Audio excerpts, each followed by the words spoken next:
Setelah gonjang-ganjing hebohnya tentang pernyataan jika ada gambar Yesus di dalam Ka'bah, kini semua isu kontroversial itu akan kita selesaikan dan kita clearkan di video ini atas izin Allah. Tonton sampai usai.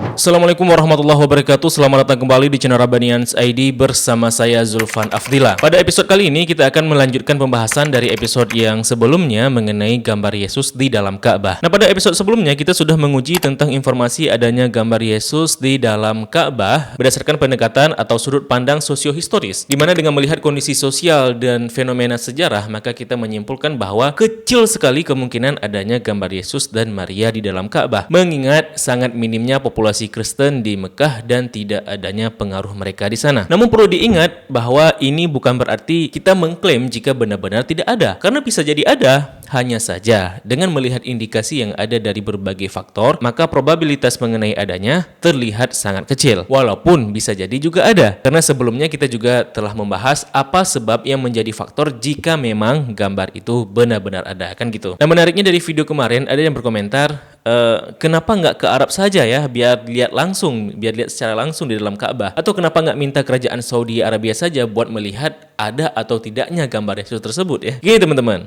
andaikan pun misalkan ya benar-benar ada, maka gambar itu udah tidak ada lagi sedari ribuan tahun yang lalu. Karena Ka'bah sendiri sudah beberapa kali dipugar. Bahkan di kitab Al-Azraqi sendiri yang menulis riwayat adanya gambar Yesus itu disebutkan pada akhirnya gambar tersebut dihapus saat dipugar oleh Abdullah bin Zubair. Cuma masalahnya di sini bukan itu teman-teman. Andaikan gambar itu benar-benar ada, itu bukan sama sekali menjadi masalah bagi kita umat Islam. Karena itu wajar-wajar aja. Kenapa wajar? Ya di episode sebelumnya sudah kita jelaskan secara lebar kenapa gambar itu wajar-wajar aja ada di dalam Ka'bah sebelum Ka'bah itu jatuh ke tangan umat Islam. Yang menjadi permasalahan, yang menjadi perhatian kita adalah ketika dikatakan jika Rasulullah membiarkan gambar Yesus dan Maria di sana. Nah, ini bukan soal untuk membuktikan jika perbuatan Rasulullah itu sebagai bentuk menghormati ahlul kitab. Bukan itu masalahnya. Masalahnya adalah jika Rasulullah benar-benar membiarkan gambar berhala itu dibiarkan di dalam Ka'bah, itu bisa bertentangan dengan hadis lain yang sahih jika beliau tidak masuk ke dalam Ka'bah sebelum gambar dan patung tersebut dihapus. Juga dengan hadis lain yang melarang gambar berhala apalagi dibiarkan seperti itu. Sehingga pada video ini yang akan kita bahas adalah melepas paradoksi dan kontradiksi tersebut, atau dalam istilahnya ta'arud adillah sebutannya ya, dengan mengujinya berdasarkan ilmu dirayah dan ilmu riwayah. Namun sebelum kita membahas lebih lanjut, izinkan saya mengucapkan terima kasih buat penonton kami yang sudah mendukung channel ini secara moral dan materi via website kitabisa.com. Terima kasih atas antusiasnya dan apresiasinya. Semoga dukungan teman-teman diganti dengan yang lebih baik lagi, serta semoga dengan dukungan tersebut dapat mempercepat perkembangan channel ini. Buat yang mau berpartisipasi, teman-teman dapat mengklik link kampanye kami di website kitabisa.com di kolom deskripsi video dan di kolom komentar tersemat di bawah video ini. Nah, rujukan mengenai gambar Yesus dan Maria ini secara umum semuanya berpunca dari riwayat yang tertulis dalam kitabnya Al-Azraqi yang berjudul Akhbar Makkah. Dan inilah riwayat yang disampaikan oleh Buya Syakur pada acara tersebut ya. Jadi beliau mengutip dari kitab Al-Azraqi Akhbar Makkah seperti itu. Nah, teman-teman, Al-Azraqi sendiri itu hidup pada abad ke-9. Nah, dengan begitu informasi tentang sejarah era Rasulullah yang ditulisnya dalam kitabnya itu bukanlah informasi dari pengalamannya sendiri, bukan dari persaksiannya dia sendiri. Nah, lalu dari mana juga ia mendapatkan informasi tersebut? Jawabannya dari penceritaan secara turun-temurun yang disebut dengan riwayat. Nah, kalau udah cerita soal riwayat, kisah yang diceritakan secara turun-temurun bersanad seperti itu, maka kita akan berhadapan dengan ilmu dirayah dan ilmu riwayah untuk mencari tahu apakah riwayat tersebut benar-benar ada dan otentik. Nah, ilmu dirayah teman-teman itu ilmu yang menguji soal tahammul wal ada, yakni proses transfer informasi, proses transfer cerita tersebut. Sederhananya, ilmu ini menguji apakah cerita itu benar-benar diriwayatkan dari orang-orang yang sebelumnya dalam sanad tersebut, apakah terputus atau tersambung, kemudian apakah tokoh-tokoh yang meriwayatkan diakui jujur dan kuat hafalannya dan sebagainya. Itu ilmu dirayah. Sedangkan ilmu riwayah ini ilmu yang membahas tentang konten riwayatnya, khususnya apakah isi riwayat itu dapat diterima atau apakah saling berkontradiksi dengan riwayat-riwayat yang lainnya. Nah, teman-teman, dalam buku Sejarah Ka'bah Profesor Dr. Ali Hussein Al-Kharbutli juga ada mengutip dari bukunya Al-Azraqi. Namun di sini beliau malah tidak mengutip riwayat cerita tentang adanya gambar Yesus dan Maria di dalam Ka'bah. Ini mengindikasikan bahwa ada masalah dari riwayat cerita tersebut sehingga sebagian ulama tidak mengutipnya. Contohnya seperti kitab Sirah Ibnu Hisham yang juga hidup semasa dengan Al-Azraqi. Ibnu Hisham bahkan tidak mengutip riwayat tentang adanya gambar Yesus tersebut. Ia hanya mengutip mengenai adanya gambar Nabi Ibrahim dan Nabi Ismail yang digunakan untuk undi nasib oleh jahiliyah Mekah ketika itu. Dan kemudian disebutkan Rasulullah SAW menyuruh menghapus semua gambar-gambar dan patung-patung yang ada di sana. Selain itu juga Ibnu Katsir. Ya, saya rasa semua muslim pasti pernah mendengar ya yang namanya Ibnu Katsir. Penulis kitab tafsir Ibnu Katsir. Nah, beliau juga seorang penulis sirah, penulis sejarah. Beliau menulis kisah-kisah para nabi, kisah Nabi Muhammad SAW hingga ke masa hidupnya, yakni Ibnu Katsir, yang tebalnya berjilid-jilid dengan judul kitabnya Al-Bidayah wan Nihayah. Nah, sekelas beliau yang bahkan sangat selektif dalam menerima riwayat saja, tidak ditemukan adanya riwayat gambar Yesus di dalam Ka'bah. Terlebih adanya riwayat bahwa Rasulullah SAW membiarkan gambar Yesus dan Maria di dalam Ka'bah tersebut. Padahal status beliau sebagai orang yang alim dan diakui oleh para ulama seperti Ibnu Hajar, Imam Az-Zahabi, dan Imam Ahmad bin Hanbal yang mengakui kealiman dari Ibnu Katsir tersebut. Nah, kalau begitu, apakah ada kemungkinan ya jika seorang ulama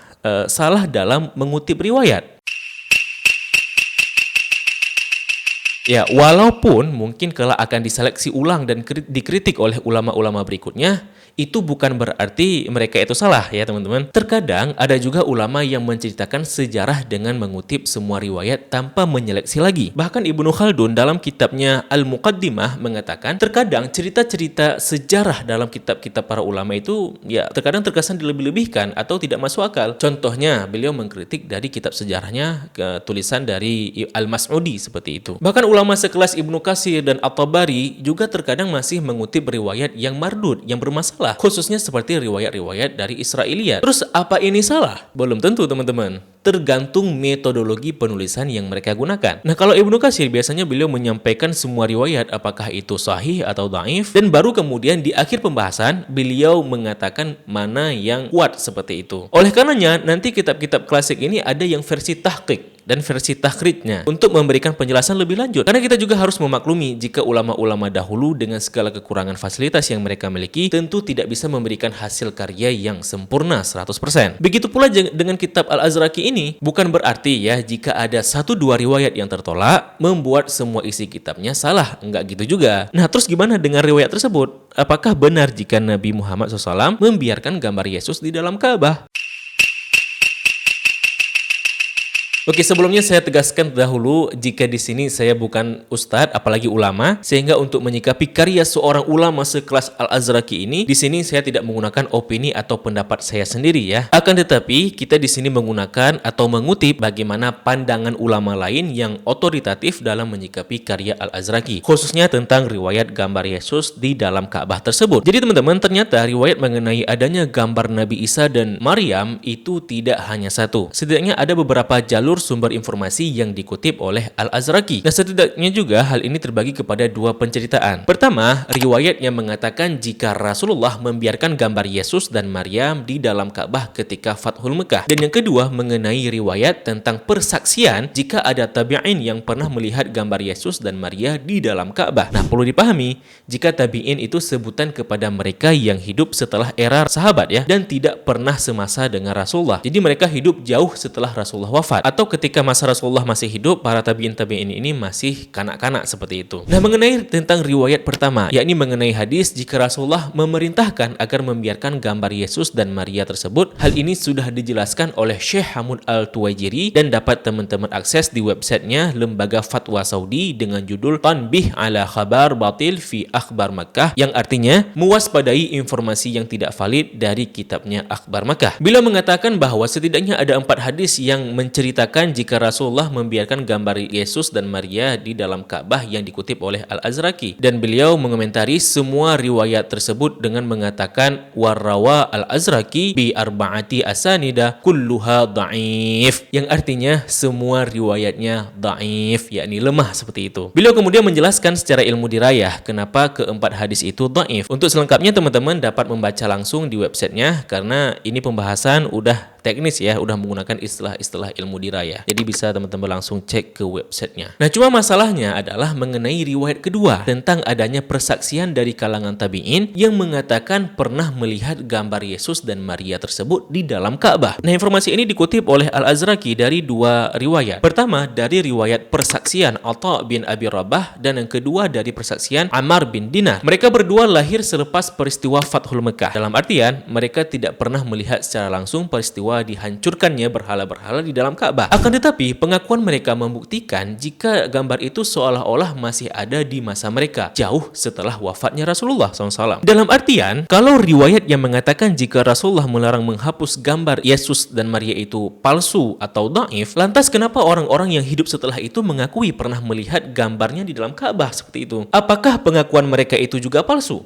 Tapi ternyata teman-teman, mereka berdua yakni Atha dan Ammar itu dinyatakan sebagai siqat. Siqat itu dalam ilmu periwayatan menandakan jika dia dipercaya dan tidak dicurigai berbohong. Nah, dalam artian persaksian Atha dan persaksian Ammar itu jujur, itu bukan hal yang bohong seperti itu. Nah, kalau gitu benar dong ya pengakuan mereka berdua jika melihat gambar Yesus dan Maria jauh setelah wafatnya Rasulullah. Tapi bukankah itu bertentangan dengan hadis-hadis lain yang sahih mengatakan jika semua gambar dan patung di dalam Ka'bah telah dihapus? Jadi gimana juga nih ya? Nah, paradoksi riwayat ini disebut dengan istilah ta'arud adillah namanya. Nah, alhamdulillahnya hal ini sudah dijelaskan secara clear dan telah diselesaikan oleh Imam Ahmad bin Hanbal dalam kitabnya Al-Ilal wal Ma'rifatir Rijal. Beliau mengatakan seperti ini. Gimana nih caranya kita mengkomparasikan dua riwayat yang sama-sama sahih namun saling berkontradiksi ini? Di mana ada hadis dari Ibnu Abbas yang mengatakan jika Rasulullah tidak memasuki Ka'bah sampai semua gambar dan patung-patung di dalamnya dihapus, dan dengan riwayat yang persaksian Atha dan Ammar ini. Imam Ahmad menjelaskan jika sebenarnya gambar-gambar itu benar-benar telah dihapus, hanya saja meninggalkan bekas karena tidak bisa hilang sepenuhnya sebab dihapus dengan air. Hal ini dibuktikan dengan adanya riwayat dari Abu Daud jika Rasulullah SAW meminta seember air untuk membersihkan gambar Yesus dan Maria itu. Ibnu Hajar menyebutkan jika riwayat ini jayyid, dan ini menunjukkan bahwa benar Rasulullah tidak masuk ke dalam Ka'bah sampai setelah dihapusnya gambar-gambar tersebut, dan beliau menghapusnya dengan tangannya yang mulia, hanya saja masih tersisa bekasnya tersebut. Jadi wajar jika Atha bin Abi Rabah maupun Ammar bin Dinar melihatnya jauh setelah Rasulullah meninggal. Jadi berdasarkan fakta ini, maka salah jika mengatakan Rasulullah membiarkan gambarnya, apalagi jika dikatakan umat Islam yang menggambarkannya kembali setelah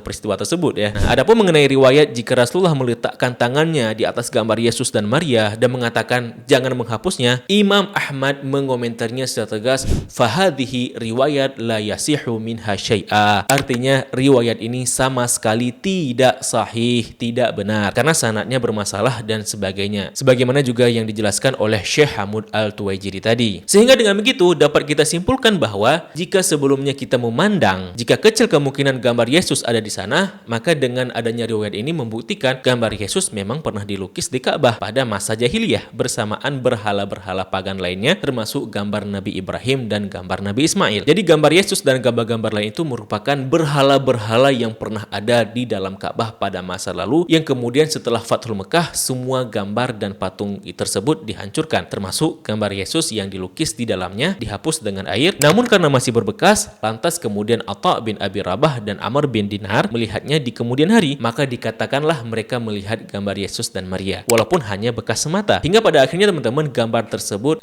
benar-benar hilang, benar-benar musnah saat Ka'bah dipugar oleh Abdullah bin Zubair. Adapun mengenai riwayat jika Rasulullah menyuruh membiarkannya, itu merupakan riwayat yang tidak sahih. Tidak ada ulama hadis yang mensahihkannya, yang ada malah mengkritiknya karena ada masalah dalam periwayatan sanadnya, sehingga kita tidak boleh menyebarkan riwayat palsu ini di depan publik jika kita sudah mengetahuinya. Karena sabda Nabi, "Man kadzdzaba alayya muta'ammidan falyatabawwa maq'adahu minan nar." Siapa yang berbohong atas namaku, maka persiapkanlah tempatnya di neraka. Namun perlu digarisbawahi di sini bahwa saya bukan bermaksud menyalahkan Buya Syakur ya, enggak gitu. Karena bisa jadi beliau tidak mengetahui tentang kedaifan riwayat tersebut. Jadi walau bagaimanapun kita juga tetap harus menghormati beliau sebagai orang yang lebih tua dari kita. Jadi jangan nanti bilang, Anda Rabbanian anak kemarin sore sok-sokan menyalahkan Buya Syakur. Enggak, saya sama sekali tidak menyalahkan beliau. Dan yang kedua, apa yang saya sampaikan di sini bukan dari hasil pemikiran saya. Saya hanya mengutip dari tulisan dan kitab-kitabnya para ulama, khususnya kitab Imam Ahmad bin Hanbal. Lalu apakah kita mau menyalahkan Imam Ahmad bin Hanbal sebagai seorang ulama dengan level mujtahid mutlak seperti itu? Kan adabnya tidak seperti itu kan begitu. Hanya saja di sini saya mengajak saya pribadi dan kita semua, kalau kita ingin mengedepankan pandangan kritis terhadap teks-teks atau keyakinan keagamaan, lantas kenapa riwayat dari Al-Azraqi ini diterima begitu saja, padahal konteksnya kontradiktif? Bukankah jika kita sebagai orang yang open-minded dan berpikir kritis juga harus mengkritisi dahulu apakah riwayatnya benar atau gimana konteksnya, kan gitu? Bukan langsung manut begitu saja, kan gitu? Nah, pada akhirnya kita berharap ya